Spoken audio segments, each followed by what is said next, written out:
Hello friends, आज हम चर्चा करेंगे वर्तमान में जो सरकार है आपकी बीजेपी सरकार, वे अपने 10 साल पूर्ण करने वाली है। पहली बार मोदी सरकार आपकी 2014 में आई थी और वे 2024 तक अपना परचम लहराने में सक्षम रही है।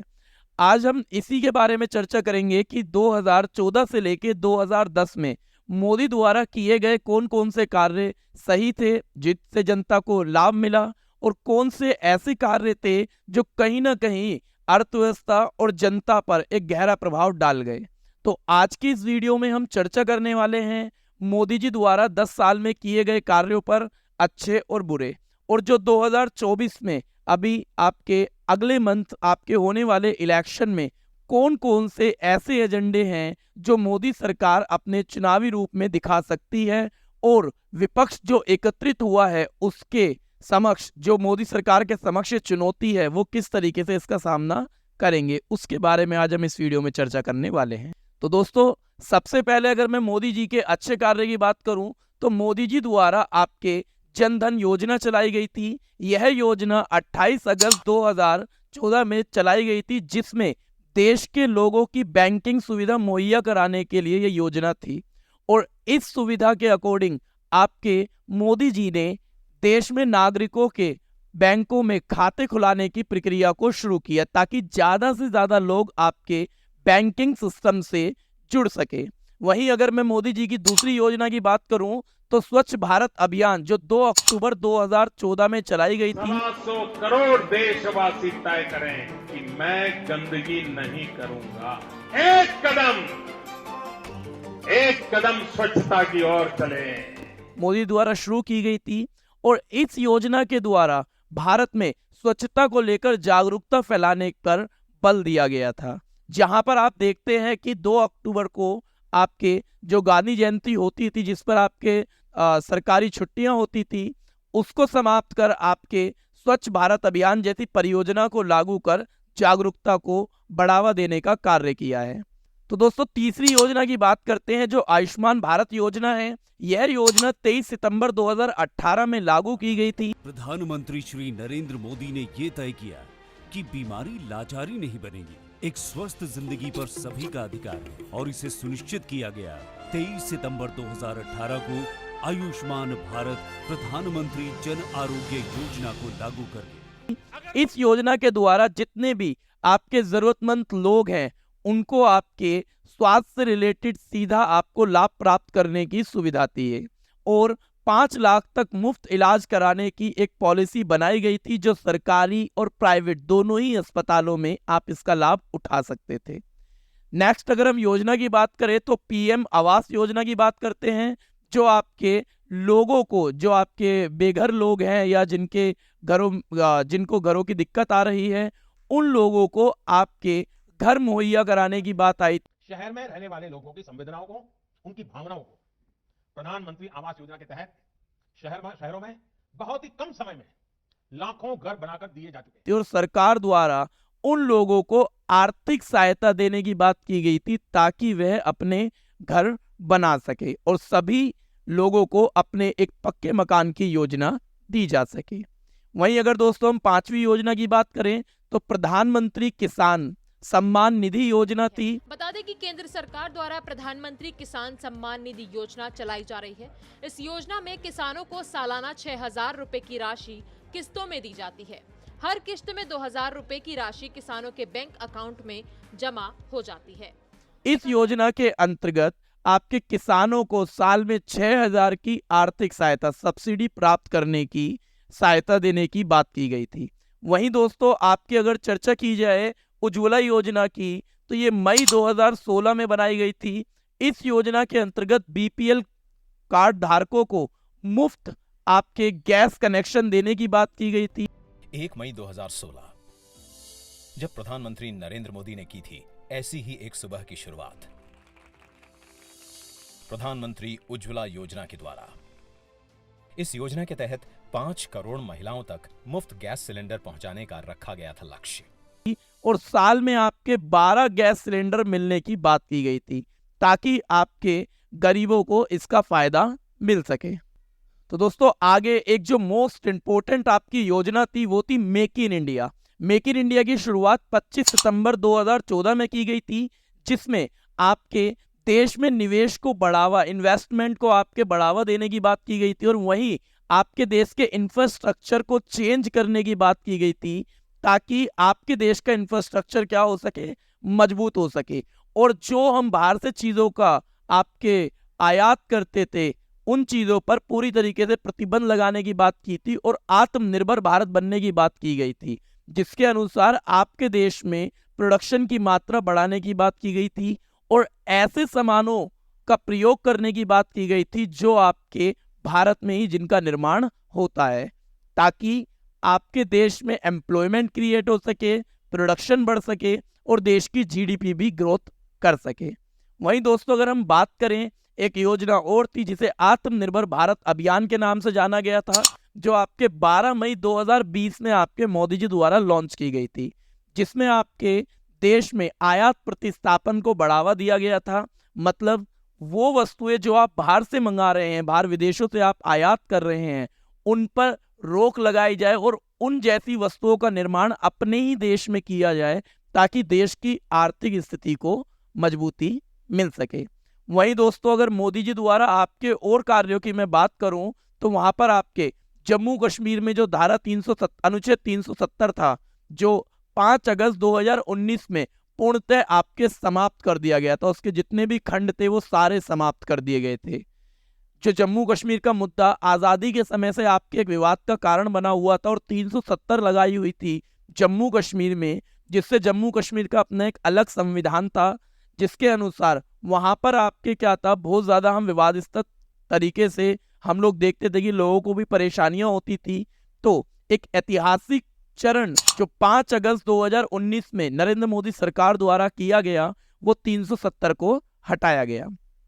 वही दोस्तों एक ऐतिहासिक पल और था, 9 नवंबर 2019 में राम मंदिर का फैसला आता है, जो आपके राम मंदिर का विषय लगातार आपके देख रहे थे हम लोग। 6 दिसंबर 1992 में बाबरी मस्जिद के ढांचे को जब गिराया गया था, तो उस समय आपके राम मंदिर का जो एक मुद्दा था वो लगातार आपके बीजेपी के मैनिफेस्टो में बना रहता था, और उसे पूर्णतः आपके सफल बनाया नरेंद्र मोदी की सरकार ने। और 9 नवंबर 2019 में आपके नरेंद्र मोदी की सरकार ने राम मंदिर पर आपके सुप्रीम कोर्ट के फैसले ने जैसे ही मोहर लगाई, उसके बाद राम मंदिर का कार्य शुरू किया गया। और वहीं 22 जनवरी 2024 को आपके राम मंदिर का उद्घाटन कर आपके राम भक्तों को एक खुशहाल भरा तोहफा दिया।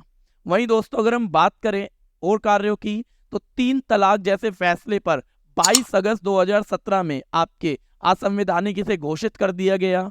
और वहीं पर एक अंतिम योजना बेटी बचाओ बेटी पढ़ाओ योजना जो थी 22 जनवरी 2015 में वे लागू की गई, ताकि वुमेन एम्पावरमेंट को आपके बढ़ावा मिल सके। तो दोस्तों ये कुछ योजनाएं थी जो मोदी जी द्वारा चलाई गई थी।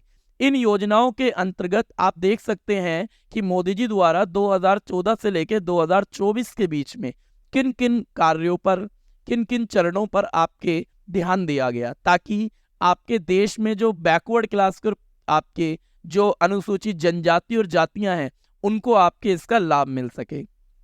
तो दोस्तों ये कुछ ऐसी योजनाएं थी, हालांकि और भी योजनाएं चलाई गई हैं, बट आपके लिए कुछ लिमिटेड योजनाएं जो मैंने आपको बताई हैं, जो आपकी प्रमुख योजनाएं हैं, उन योजनाओं पर हमने चर्चा की है।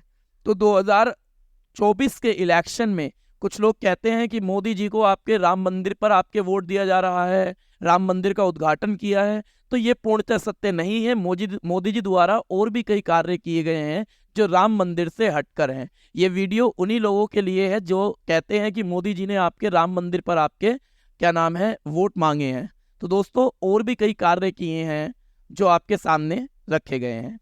अब दोस्तों हम चर्चा करेंगे आपके मोदी जी द्वारा ऐसे कौन से कार्य किए गए हैं जो कहीं ना कहीं जनता और देश की अर्थव्यवस्था पर इसका एक गहरा प्रभाव देखने को मिला। तो कुछ ऐसे बुरे कार्य के बारे में चर्चा करेंगे या ऐसी योजनाओं के बारे में चर्चा करेंगे जिसमें मोदी सरकार भी असफल रही है।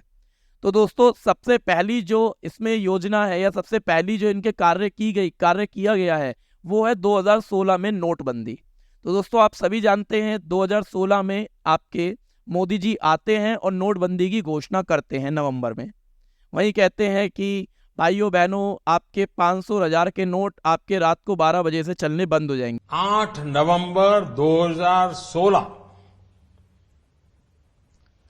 की रात्रि को 12 बजे से वर्तमान में जारी 500 रुपए और 1000 रुपए के करेंसी नोट लीगल टेंडर नहीं रहेंगे, यानी ये मुद्राएं कानूनन अमान्य होगी। तो इससे कहीं ना कहीं जो आम नागरिक था, जो आपके पिछड़ा हुआ व्यक्ति था, उसकी स्थिति पर एक बहुत ही गहरा प्रभाव देखने को मिला। और वहीं पर आपके देश की इकोनॉमी पर भी एक गहरा प्रभाव देखने को मिला, इम्पैक्ट पड़ा, जिससे अर्थव्यवस्था थोड़ी सी चिरमिराई और कहीं ना कहीं देश की आर्थिक स्थिति इससे बिगड़ी। तो दोस्तों 2016 में 8 नवंबर 2016 में लिया गया ये जो फैसला था, ये कहीं ना कहीं मोदी सरकार की एक फेलियर को शो करता है। उन्होंने कहा था कि हम देश में जो पैसा लाएंगे, काला धन को वापस लाएंगे, बट काला धन कहाँ है? आप देखते हैं कि विजय माल्या जैसे, नीरव मोदी जैसे लोग आपके भाग जाते हैं, जो कहीं ना कहीं आपके मोदी सरकार की एक फेलियर को साबित करता है। वहीं अगर मैं बात करूं जीएसटी की, जो 1 जुलाई 2017 में भारत में लागू किया गया, इस जीएसटी के लागू होने से शुरुआती चरण में आपके कई छोटे छोटे व्यापारियों को आपके नुकसान देखने को मिला। और ये छोटे छोटे व्यापारियों को नुकसान देखने को मिला है, वो कहीं ना कहीं क्या है दोस्तों, वो आपके मोदी सरकार का एक फेलियर है। वहीं अगर चर्चा करें हम लोग करप्शन की, भ्रष्टाचार की, तो किसान को दी जाने वाली जो आपकी सहायता थी, उसमें कहीं ना कहीं आपके भ्रष्टाचार, करप्शन जैसी नीतियों को हमने देखा, जिससे किसानों को लाभ प्राप्त नहीं हुआ और किसान लगातार आपके विरोध कर रहे हैं।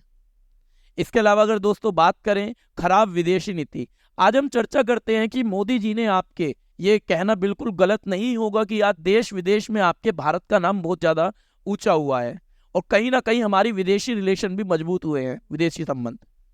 तो हम गलत नहीं कह रहे, मोदी जी ने बहुत अच्छा कार्य किया है आपके इन सभी पर, बट कहीं ना कहीं कुछ फैसलों पर आपकी विदेशी नीति मोदी जी की खराब रही है या मोदी सरकार की।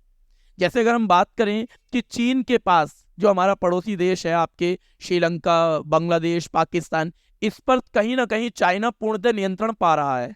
चीन के पास आपके श्रीलंका में बंदरगाह मतलब पोर्ट है, पाकिस्तान और बांग्लादेश में कहीं ना कहीं चाइना आपके रुचि रख रहा है और कहीं ना कहीं चाइना भारत और बांग्लादेश और श्रीलंका जैसे देशों पर अपनी पकड़ मजबूत कर रहा है, ताकि वे भारत को कहीं ना कहीं आपके कमजोर साबित कर सके। तो दोस्तों ये कहीं ना कहीं विदेशी नीति का एक प्रभाव है। और एक कारण और कि मालदीव पर विफलता। तो दोस्तों आप एक चीज देखते हैं कि जो मालदीव में हमने देखा कि अभी हालिया समय में आपके मालदीव के साथ हमारे रिलेशन खराब हुए। हाँ, इससे आपके देश में इकोनॉमी पर इम्पैक्ट जरूर पड़ा, देश की इकोनॉमी, अर्थव्यवस्था काफी मजबूत हुई, बट कहीं ना कहीं आपके मालदीव के साथ खराब रिलेशन वो हमारी विदेशी नीति को दर्शाता है। और दोस्तों अगर हम बात करें और कार्यों की, तो महंगाई एक कहना गलत नहीं होगा, जो मोदी सरकार की एक विफलता मानी जाती रही है आम नागरिकों द्वारा। पेट्रोल और डीजल के दामों में वृद्धि, जो खाद्यान्न की कीमतें हैं उनमें बढ़ोतरी हो रही है, जिसके कारण कहीं ना कहीं मोदी सरकार पर आप क्या कर रहे हैं, देखते हैं कि मोदी सरकार को आपके घेरा जाता है। वहीं अगर एक अंतिम कार्य की अगर हम बात करें, तो वो है आपका मीडिया पर दबाव। आप देखते हैं कि कुछ लोगों का मानना है कि गोदी मीडिया का काम किया जाता है, कुछ लोग कहते हैं। तो मीडिया ने संपूर्ण तरीके से आपके बीजेपी को पूर्ण रूप से सपोर्ट किया है, ये कहना कहीं ना कहीं सही होगा, गलत नहीं है ये बात। मोदी, हम देखते हैं कि आपके जो मीडिया है वो कहीं ना कहीं मोदी सरकार के कार्यों को बड़ा चढ़ाकर कार्य करती है, बड़े चढ़ा के कार्य दिखाती है, जो कहीं ना कहीं इसकी असफलता है। और एक और अगर हम चर्चा की बात करें तो ईडी और सीबीआई का गलत दुरुपयोग। तो दोस्तों ईडी और सीबीआई द्वारा मोदी सरकार ने क्या किया है, आपके ईडी और सीबीआई का यूज करके आपके अपोजिशन को घेरने का प्रयास किया है, जो कहीं ना कहीं देश में आपके शक्ति के दुरुपयोग को दर्शाता है।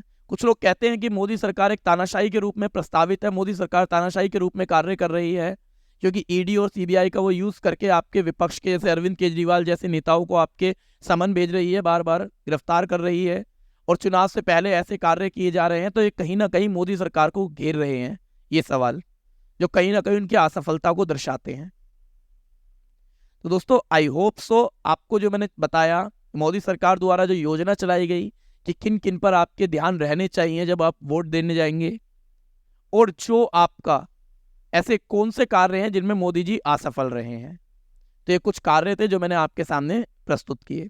अब दोस्तों आपके चर्चा करेंगे यहाँ पे कि जो 2024 में आपके जनरल इलेक्शन होने वाला है सेंट्रल का, जहां पर सभी विपक्ष एकजुट हो चुका है और इंडिया नाम से एक गठबंधन बना दिया है, तो ऐसी कंडीशन में आपके मोदी सरकार के वो कौन कौन से विषय रह सकते हैं जो कहीं ना कहीं आपके मोदी सरकार उनका यूज करके 2024 के इलेक्शन में अपनी विजय प्राप्त करना चाहेगी। क्योंकि ना तो अब राम मंदिर का मुद्दा रहा जो तो पूर्णतः समाप्त हो चुका है, ना वो आपके जम्मू कश्मीर में 370 का मुद्दा रहा, वो भी समाप्त कर दिया। तो यहाँ पर चुनौतीपूर्ण रहने वाला है विपक्ष के लिए भी और मोदी सरकार के लिए भी कि ऐसे कौन से काम हैं जिन पर वो वोट मांगेंगे। तो दोस्तों हम चर्चा उन्हीं कामों पर करते हैं कि जिन पर संभावना है कि 2024 का इलेक्शन लड़ा जा सकता है। सबसे पहला काम है दोस्तों समान नागरिक संहिता, यूसीसी, यूनिफॉर्म सिविल कोड। तो दोस्तों ये एक ऐसा मुद्दा है जिस पर आपके देश भर में आपके चुनाव जब आएगा तो इस पर बात की जाएगी, इसे लागू करने की बात की जाएगी, इस पे कानून बनाने की बात की जाएगी, और संभावना ये है कि मोदी सरकार शायद इसे अपना एक एजेंडा बनाकर आपके चुनाव लड़े। और वहीं अगर हम चर्चा करें तो पीओके, पाकिस्तान अधिकृत कश्मीर, पाकिस्तान ऑक्युपाइड कश्मीर, तो एक ऐसा मुद्दा है जिस पर आपके चर्चा की जाएगी चुनाव के समय। हमने देखा है कि हमारा कुछ पार्ट जम्मू कश्मीर का आपके पाकिस्तान द्वारा अधिकृत किया गया है, ऑक्युपाई किया गया है। तो ऐसी कंडीशन में आपके पीए को पूर्ण रूप से आपके भारत का हिस्सा बनाने की बात की है। जैसा मोटा भाई ने कहा था कि आपके जम्मू कश्मीर आप भारत का हिस्सा नहीं मानते, पीओके को आप भारत का हिस्सा नहीं मानते, तो पीओके भी भारत का हिस्सा बनेगा और जम्मू कश्मीर भी पूर्ण रूप से भारत को दिया जाएगा। एग्रेसिव हूँ कि जम्मू एंड कश्मीर के पीएको को आप भारत का हिस्सा नहीं मानते हो क्या? एग्रेसिव ना हो, जान दे देंगे इसके लिए। क्या बात कर रहे हो आप? एग्रेसिव होने की क्या बात कर रहे हो? जान दे देंगे इसके लिए। तो ये चर्चा आपके रहने वाली है आने वाले आम चुनाव में। और दोस्तों अगर हम बात करें आने वाले चुनाव में, एक मुद्दा और रहेगा एक देश एक चुनाव का, जहां पर मोदी सरकार चाहेगी कि इस पर एक कानून बनाया जाए और पूर्ण रूप से आपके इस पर बात की जाए। वहीं दोस्तों सीएए और एनआरसी जैसे मुद्दों पर भी आपके 2024 में पूर्णतः लागू करने की बात की जाएगी कि अगर मोदी सरकार आती है तो ऐसी स्थिति में आपके ये सीएए और एनआरसी जैसे मुद्दों को लागू किया जाएगा। और दोस्तों अगर आपको लगता है कि कोई ऐसा मुद्दा है जो 2024 के आम चुनाव में आपके मोदी सरकार द्वारा देखने को मिलेगा, तो आप हमारे साथ कमेंट बॉक्स में उसे शेयर कर सकते हैं। हम उस पर जरूर आपके आगे चर्चा करेंगे। और आप जैसा देख रहे हैं कि पूरा विपक्ष एकजुट हो गया है।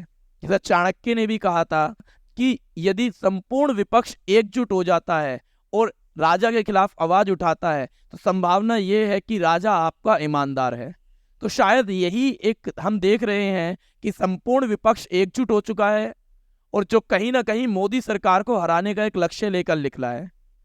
तो यहाँ पर वही बात है कि या तो राजा ईमानदार है या संपूर्ण विपक्ष कहीं ना कहीं आपके एक चुनावी एजेंडे के रूप में अपने आप को 2024 में प्रेजेंट करने वाला है। तो आई होप सो दोस्तों ये आपको वीडियो क्लियर हुई होगी।